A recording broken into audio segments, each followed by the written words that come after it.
Fala aí, tudo bem? Aqui é Davi Luna do site Mundo dos Concursos e hoje estaremos dando continuidade à nossa leitura do Decreto-Lei número 220 de 75. Vamos lá? Capítulo 5 das penalidades. Artigo 46. São penalidades disciplinares. Inciso 1, advertência. Inciso 2, repreensão. Inciso 3, suspensão. Inciso 4, multa. Inciso 5, destituição de função. Inciso 6, demissão. Inciso 7, cassação de aposentadoria, jubilação ou disponibilidade. Artigo 47. Na aplicação das penas disciplinares serão consideradas a natureza e a gravidade da infração e os danos que dela provierem para o serviço público e os antecedentes funcionais do servidor. Parágrafo único. As penas impostas ao funcionário serão registradas em seus assentamentos. Artigo 48. A pena de advertência será aplicada verbalmente em caso de negligência e comunicada ao órgão de pessoal. Artigo 47. Na aplicação das penas disciplinares serão consideradas a natureza e a gravidade da infração, os danos que dela provierem para o serviço público e os antecedentes funcionais dos servidores. Parágrafo único. As penas impostas ao funcionário serão registradas em seus assentamentos. Artigo 48.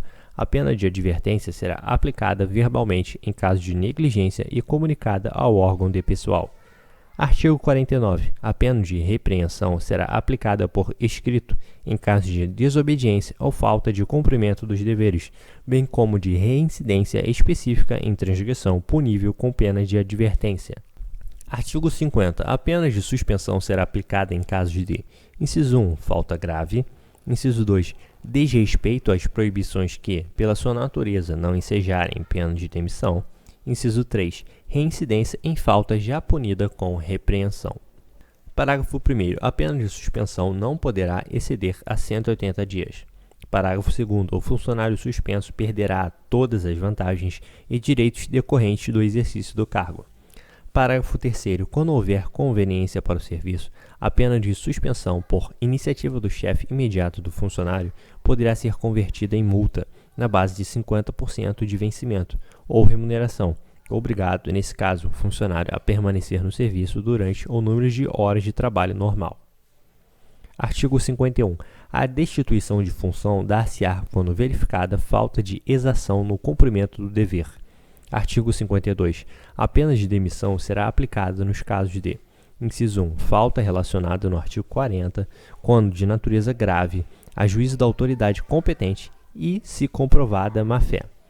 Inciso 2, incontinência pública e escandalosa, prática de jogos proibidos. Inciso 3, embriaguez habitual ou em serviço.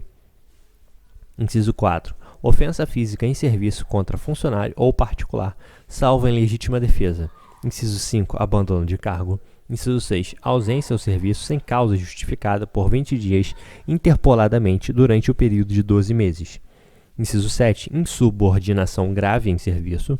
Inciso 8, ineficiência comprovada com caráter de habitualidade no desempenho dos encargos de sua competência. Inciso 9, desídia no cumprimento dos deveres. Parágrafo 1º. Para fins exclusivamente disciplinares, considera-se como abandono de cargo a que se refere o inciso 5 deste artigo a ausência ao serviço sem justa causa por 10 dias consecutivos. Parágrafo 2º. Entender-se-á por ausência ao serviço com justa causa a que assim for considerada após a devida comprovação em inquérito administrativo, causa em que as faltas serão justificadas apenas para fins disciplinares. Artigo 53. O ato de demissão mencionará sempre a causa da penalidade. Artigo 54. Conforme a gravidade da falta, a demissão poderá ser aplicada com a nota a bem do serviço público. Artigo 55. A pena de cassação de aposentadoria ou de disponibilidade será aplicada se ficar provado em inquérito administrativo que o aposentado ou disponível: inciso 1. Praticou quando ainda no exercício do cargo falta suscetível de determinar a demissão. Inciso 2. Aceitou ilegalmente cargo ou função pública provada a má-fé. Inciso 3. Perdeu a nacionalidade brasileira. Parágrafo único. Será cassada a disponibilidade ao funcionário que não assumir no prazo legal o exercício do cargo ou função em que for aproveitado. Artigo 56. São competentes para a aplicação de penas disciplinares, inciso 1, o governador em qualquer caso e privativamente nos casos de demissão, cassação de aposentadoria ou disponibilidade. Inciso 2. Os secretários de Estado e demais titulares de órgãos diretamente subordinados ao governador em todos os casos, exceto nos de competência privativa do governador. Inciso 3. Os dirigentes de unidades administrativas em geral, nos casos de penas de advertência, repreensão, suspensão até 30 dias e multa correspondente. Parágrafo 1º. A aplicação da pena de destituição de função caberá à autoridade que houver feito a designação do funcionário. Artigo 57. Prescreverá, inciso 1, em 2 anos, a falta sujeita às penas de advertência, repreensão, multa ou suspensão. Inciso 2, em 5 anos, a falta sujeita 1. A pena de demissão ou destituição de função. 2. A cassação da aposentadoria ou disponibilidade. Parágrafo 1º. A falta também prevista como crime na lei penal prescreverá juntamente com este. Parágrafo 2º. O curso da prescrição começa a fluir da data do evento punível disciplinarmente, interrompe-se pela abertura do inquérito administrativo. Capítulo 6. Da suspensão preventiva. Artigo 58 e parágrafos foram revogados. Artigo 59. A suspensão preventiva até 30 dias será ordenada pelas autoridades mencionadas no artigo 56, desde que o afastamento do funcionário seja necessário para que este não venha a influir na apuração da falta. Parágrafo 1º. A suspensão de que trata este artigo poderá ser ordenada a qualquer tempo, no curso inquérito administrativo pela autoridade competente para instaurá-la, e estendida até 90 dias. Parágrafo 2º foi revogado. Parágrafo 3º. O funcionário que responder por malversação, alcance de dinheiro público ou infração de que possa resultar a pena de demissão poderá permanecer suspenso preventivamente, a critério da autoridade que determinar a abertura do respectivo inquérito, até a decisão final do processo administrativo. Parágrafo 4º. Os policiais civis suspensos preventivamente terão a arma, o distintivo, a carteira funcional ou qualquer outro bem patrimonial que mantenham mediante cautela devidamente recolhidos, caso tal providência ainda não tenha sido tomada. Artigo 60. A suspensão preventiva é medida acautelatória e não constitui pena. Capítulo 7. Da apuração sumária da irregularidade. Artigo 61. A autoridade que tiver ciência de qualquer irregularidade no serviço público é obrigada a promover imediatamente a apuração sumária por meio de sindicância. Parágrafo único. A autoridade promoverá a apuração da irregularidade diretamente por meio de inquérito administrativo, sem a necessidade de sindicância sumária, quando 1. Já existir denúncia do Ministério Público, 2. Tiver ocorrido prisão em flagrante e 3. For apurado abandono de cargo ou função.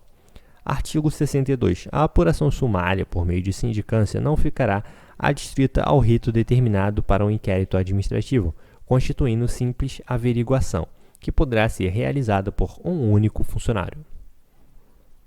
Artigo 63. Se no curso da apuração sumária ficar evidenciada falta punível com pena superior à advertência, repreensão, suspensão até 30 dias ou multa correspondente, o responsável pela apuração comunicará o fato ao superior imediato, que solicitará, pelos canais competentes, a instauração do inquérito administrativo.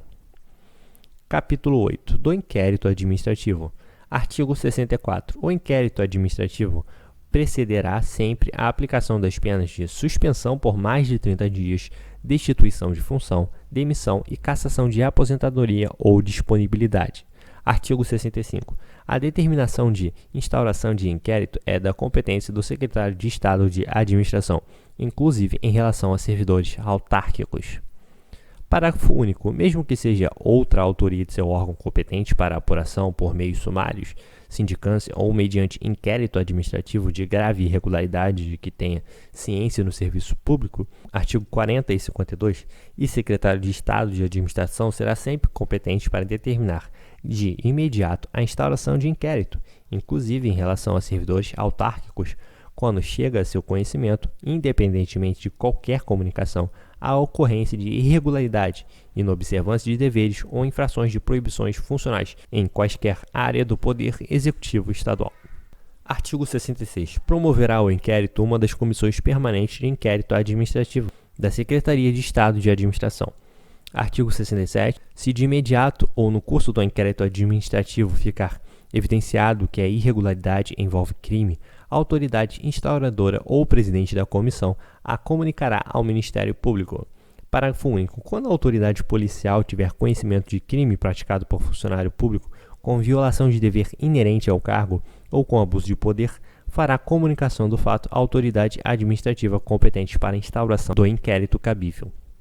Artigo 68. O inquérito deverá estar concluído no prazo de 90 dias, contados a partir do dia em que os autos chegarem à comissão, prorrogáveis sucessivamente por períodos de 30 dias, em caso de força maior, a juízo do secretário de Estado de Administração, até o máximo de 180 dias. Parágrafo 1º.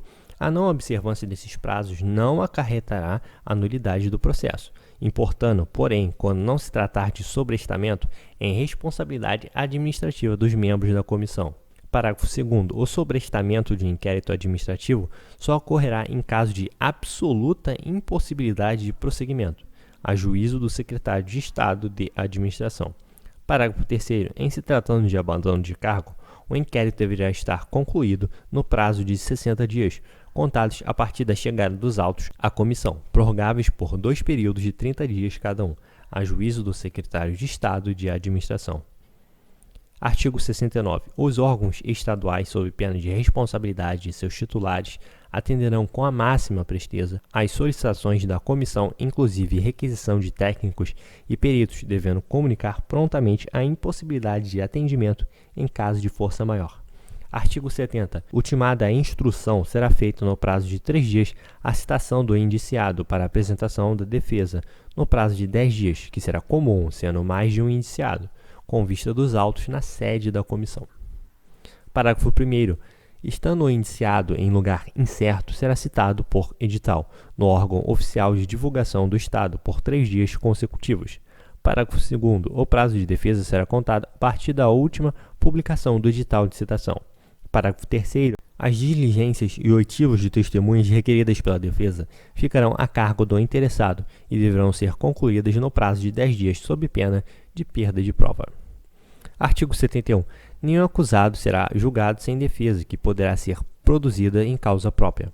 Parágrafo único. Será permitido o acompanhamento do inquérito pelo funcionário acusado ou por seu defensor. Artigo 72. Em caso de revelia, o presidente da comissão designará de ofício um funcionário efetivo bacharel em direito para defender o indiciado. Artigo 73. Concluída a defesa, a comissão opinará sobre a inocência ou a responsabilidade do indiciado em relatório circunstanciado, que deverá ser concluído no prazo de 60 dias, contados do encerramento da defesa.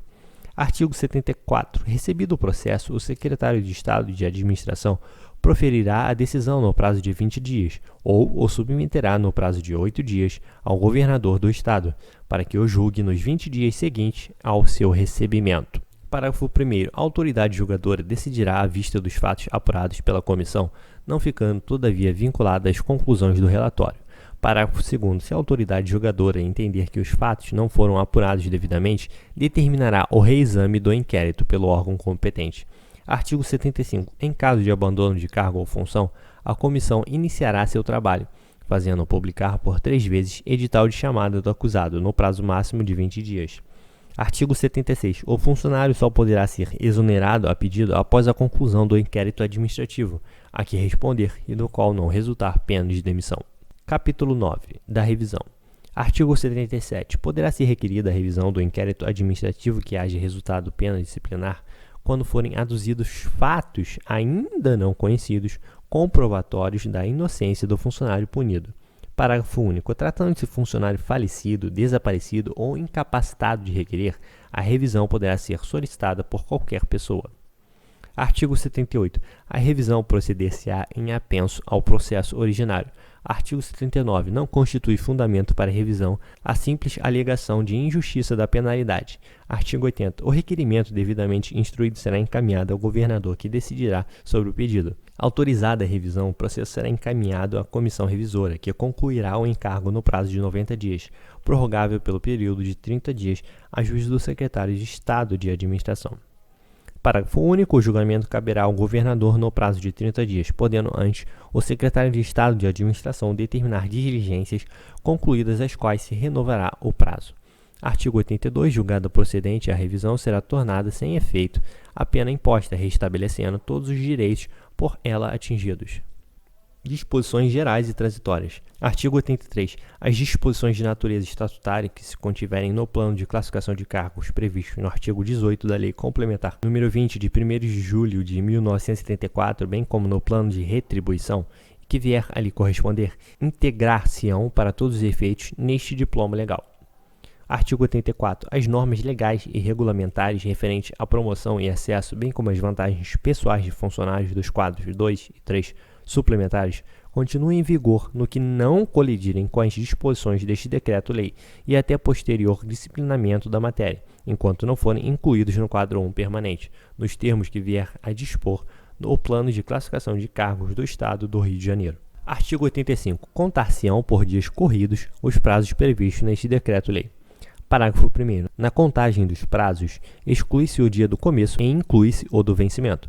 Parágrafo 2º. Prorroga-se para o primeiro dia útil seguinte o prazo vincendo em dia em que não haja expediente. Artigo 86. É vedada a subordinação imediata do funcionário ao cônjuge ou parente até o 2º grau, salvo em funções de confiança limitadas a 2.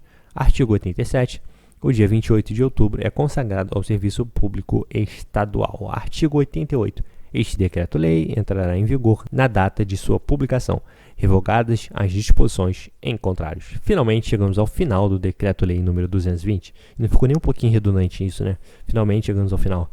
Enfim, espero que esses vídeos tenham ajudado e se você puder deixar aqui um comentário dizendo o que você achou dessa série de vídeos aí sobre o decreto-lei número 220, será um prazer ler, tá bom? Deixe aí o seu comentário para ajudar aí o nosso trabalho.